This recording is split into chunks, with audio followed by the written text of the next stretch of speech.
En el ejercicio 2C del taller se nos pide calcular mediante sumas de Riemann el valor de esta integral, ¿ya? O en realidad demostrar que efectivamente eso da 1/3 por b cubo menos a cubo, que son los límites de integración. Cuando estamos integrando x cuadrado, este es el resultado de la integral. Veamos. La solución. Consideramos una partición P que comienza con x0 igual a A y termina con xn igual a B, ¿ya? Una partición regular de nuestro intervalo. ¿Qué significa que sea regular? Que la distancia entre cada x sub i y x sub i más 1 es la misma para todo i. Con esa definición, el valor de x sub i se determina como el límite inferior del intervalo a más el paso que estamos dando cada vez por la diferencia o por los saltos, ¿cierto? En este caso, el x sub i va a tener esta expresión y los intervalos o los subintervalos que se generan van a ser de la forma x sub i menos 1 hasta x sub i. A este le vamos a llevar intervalo i-ésimo. Por ejemplo, el intervalo 1 va a ser de x sub 0 hasta x sub 1. El intervalo 2 va a ser desde x sub 1 hasta x sub 2. Y así sucesivamente tendríamos n intervalos, hasta de x sub n menos 1 hasta x sub n. Consideramos el m mayúscula sub i, o el supremo de las imágenes de la función en cada uno de estos subintervalos, ¿ya? Y va a ser x sub i al cuadrado, puesto que nuestra función x cuadrado, ¿sí?, es una función creciente, pensando que estamos en el semieje positivo, es decir, que a y b son números reales positivos, ¿ya?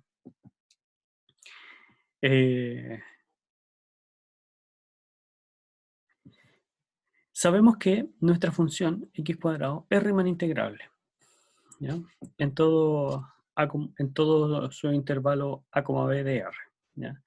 Entonces calculamos la integral mediante la suma de Riemann, ¿ya? Que es el límite cuando n tiende a infinito de la sumatoria de 1 hasta n de los m sub i, que ya los tenemos acá, por el ancho del intervalo en donde estamos calculando, es decir, la altura del rectángulo por la base del rectángulo que se genera en la partición según las sumas de Riemann, ¿ya?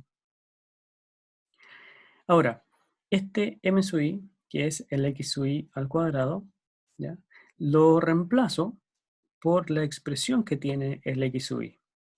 Entonces voy a tener la sumatoria de el x sub i al cuadrado por el ancho del intervalo, que va a ser b menos a sobre n.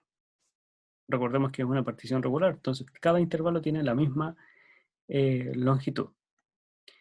De aquí nos interesa calcular solamente esta sumatoria, para que después, teniendo ese resultado, le aplicamos el límite cuando n tiende a infinito. Ya el resultado de esta sumatoria nos debiera quedar en la variable n, y con las constantes a y b por ahí. Entonces, hacemos un trabajo aparte.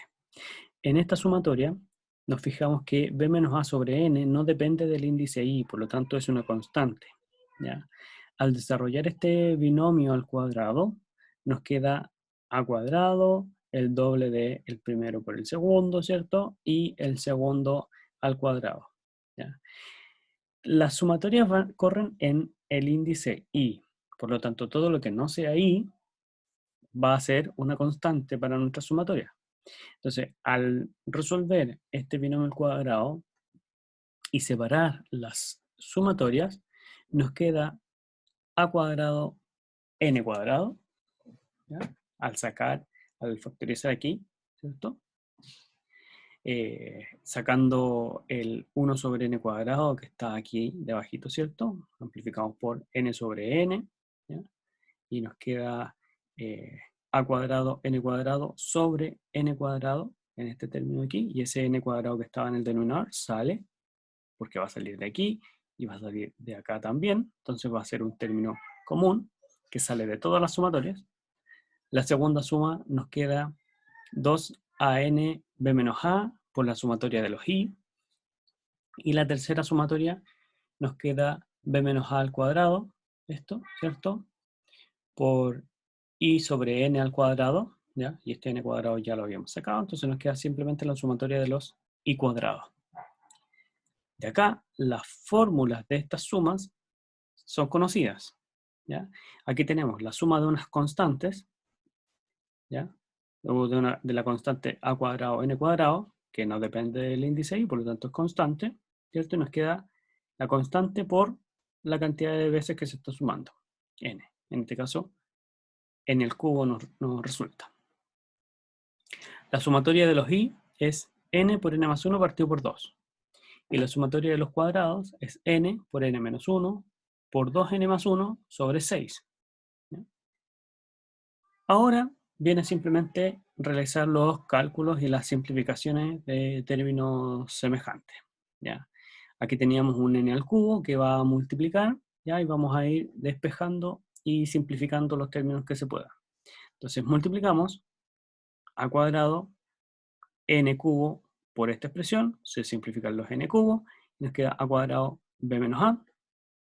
Acá se nos va a simplificar, fíjense, aquí tenemos un n, aquí tenemos otro n, entonces nos queda n cuadrado sobre n cubo, nos queda un n, y sobrevive el n menos 1. ¿Ya? Ese 2 se simplifica con ese 2, y nos queda esta expresión de acá. En el tercer término, tenemos un b menos a al cuadrado, que se va a multiplicar con el b menos a de afuera, y nos queda b menos a al cubo. El 6 lo conservamos, ¿ya? Y el n cubo se va a simplificar con ese n de arriba, y nos va a quedar n cuadrado. Y sobreviven estos dos. Ahora, en esta línea, como este era el resultado de la sumatoria, a esto le calculamos el límite cuando n tiende a infinito. Como el n tiende a infinito, aquí hay algunas cosas que se van a ir a 0 o a 1. Este término, ¿ya?, se va a ir a 1, ¿no?, porque crecen de la misma forma, ¿cierto? En realidad nos queda un límite de la forma infinito partido por infinito, ¿sí?, que lo podemos calcular.